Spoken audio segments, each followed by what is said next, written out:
नमस्कार, जय हिंद। कैसे हैं आप सब? उम्मीद करता हूँ आप सब ठीक ठाक होंगे। मंडे को और आपका मंडे जल्दी जल्दी गया होगा।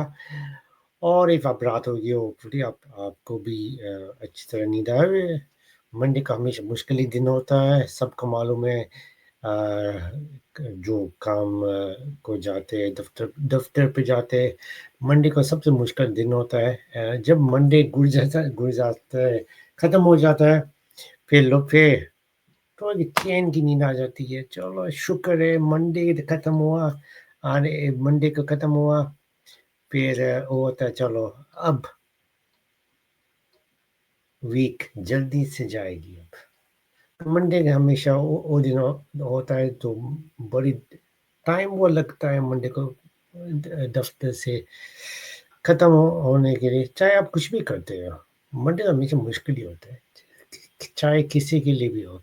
आज का वीडियो जो मैं लेके आया वो भी यूनिक है वीडियो है। क्या जो जो लोग साइकिलिंग करते हैं, साइकिल चलाते हैं, उसका इंफ्रास्ट्रक्चर इंडिया में भी हमने देखा है। जो जो इंफ्रास्ट्रक्चर जो कहते हैं साइकिल चलाना चाहिए।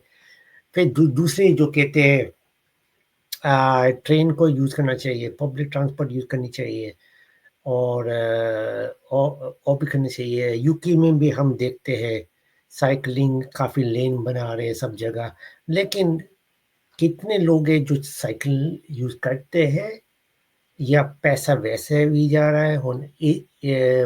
इस वीडियो में वो डिबेट की है दैट साइकिलिंग, क्या साइकिलिंग इतना इंफ्रास्ट्रक्चर की ज़रूरत है, या आप दूसरे ट्रांसपोर्ट आप इस्तेमाल कर सकते हो। तो चलो देखते हैं क्या है ये इसका ओपिनियन। एंड क्या दिखा रहे हैं साइकिलिंग एंड जो दूसरे ट्रांसपोर्ट है उसके बारे में।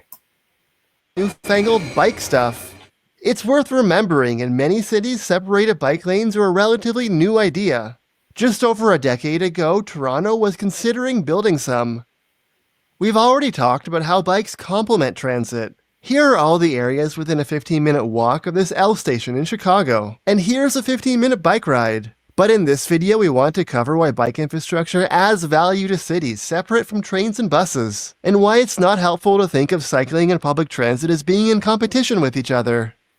The fundamental value proposition of urban cycling is that bikes are usually faster and more convenient than transit for shorter trips. Even in the best transit cities, but especially in more average ones, you can typically cover more ground in 10 or 20 minutes by bike. Each transit trip has fixed time costs, walking to the stop or station and waiting for the bus or train. For longer trips, it doesn't matter as much, but for shorter trips, it adds time versus cycling where you can leave immediately. Even if you happen to be near a stop and you see a bus or tram show up, flat fares in many cities are a deterrent to short trips. We're not going to pay the $3.75 bus fare in Montreal for a short ride that saves us 15 minutes of walking, but we would and often do take the bike because it's free. Transit's competitiveness also depends heavily on your direction and route. For example, here's a grocery store in Calgary next to an LRT station. If you're coming from the northwest or downtown on the LRT, taking transit to get groceries here is pretty convenient. There's still the cost of a transit fare, $3.80 in Calgary, but let's assume you have a monthly pass. But from surrounding neighborhoods with much less frequent buses, cycling becomes a much more appealing option. Calgary could improve bus frequencies, but it's just a fact that transit naturally excels in higher demand routes to places like downtown, malls, universities, especially via major roads, and is weaker for less common or predictable trips. Cycling fills in those gaps. Cycling doesn't care if you're heading into downtown or if you're traveling on the weekend. Cycling also avoids the transfer penalty. You can head in any direction without waiting for a bus or train, and handles trip chaining, like going to the grocery store, then picking up your kid, then dropping off a letter. So there's a large category of shorter or less straightforward trips where transit isn't that competitive and cycling really shines. It's decisively faster than walking, it's cheap, and it even has pretty good cargo potential. Cycling, more so than transit, is a car replacement for short to medium distance trips. It has many of the advantages of cars without most of the downsides. Does cycling make transit obsolete? Not at all. Transit is still unmatched for moving lots of people along common routes to popular destinations. It offers higher capacity, can avoid traffic with tunnels or elevated routes, and doesn't require parking like bikes do. Transit is also better for longer trips. Wait times matter less for longer distances, and although shorter bike rides are accessible to most people, longer rides are less so. E-bikes can help, but most people don't have one. Some people worry that, when they overlap, cycling might reduce transit ridership. This seems to depend on the city. In Minneapolis and Salt Lake City, studies on bike share find that it actually competes more with driving. In denser, more transit-oriented cities like DC, rider surveys do show it replacing transit as much as walking, but more detailed trip data shows that bike share actually integrates with transit by connecting to stations about as much as it replaces transit trips. It replaces transit more on weekends and more for tourists than locals. That's bike share. Personal bikes probably integrate with transit less, at least in cities without Dutch-style bike parking at transit stations. But it doesn't feel fair to judge bike infrastructure by whether it steals transit riders. People choose bikes when they offer value, cost, speed, enjoyment, or exercise. Just like a new transit line might steal some cyclists if it's faster or more convenient for their trips. Avoiding bike infrastructure to protect transit ridership is a dangerous game. Fewer options could push people towards more car ownership.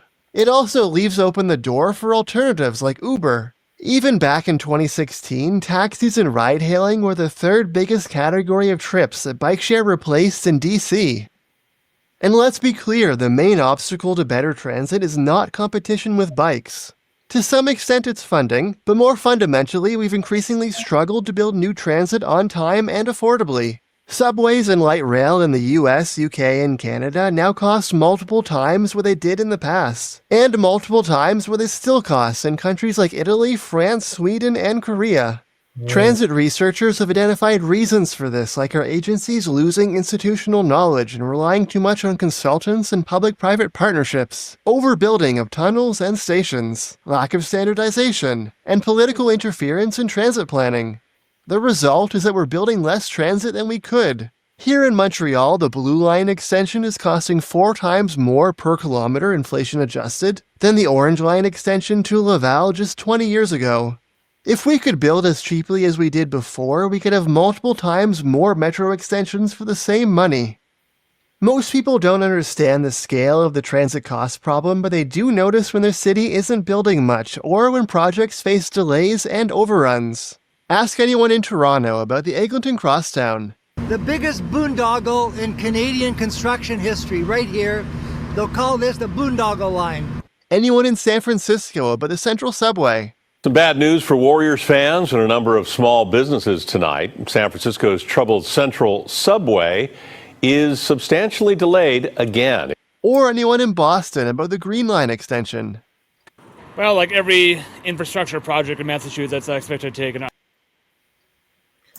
चलो आपने देखा पूरा video नहीं देखेंगे यार बहुत ज़्यादा लंबा है और we got the gist of it पता चल गया क्या क्या बार है और इसके बारे में सो हमने ऑलरेडी जाना है दैट डिपेंड करता है कौन सा एरिया है सम जगह पे ट्रांजिट है इंडिया में भी हमने देखा काफ़ी जगह में पब्लिक ट्रांसपोर्ट बहुत ज़्यादा है अनकी जगह पे दूसरे ट्रांसपोर्ट है साइकिलिंग भी वैसा ही है अमेरिका में जैसा दिखा रहे दैट अमेरिका में कई जगह में कनाडा भी सेम कई जगह पे साइकिलिंग है ज़्यादा पब्लिक ट्रांसपोर्ट नहीं है और कई जगह में पब्लिक ट्रांसपोर्ट बहुत ज़्यादा किया है तो डिपेंड करता है कौन सी जगह है इंटरेस्टिंग वीडियो है मुझे तो अच्छा लगा आपको कैसा लगा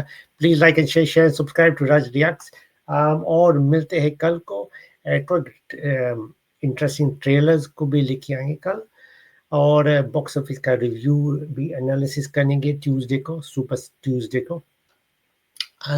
में और कुछ बहुत कुछ सिर्फ राज रिएक्ट में मिलते हैं कल को अपना ख्याल रखना और अपने परिवार और अपने दोस्त का भी ख्याल रखना जहाँ भी आप हो उम्मीद करता अच्छे होंगे take care of yourselves God bless नमस्कार जय हिंद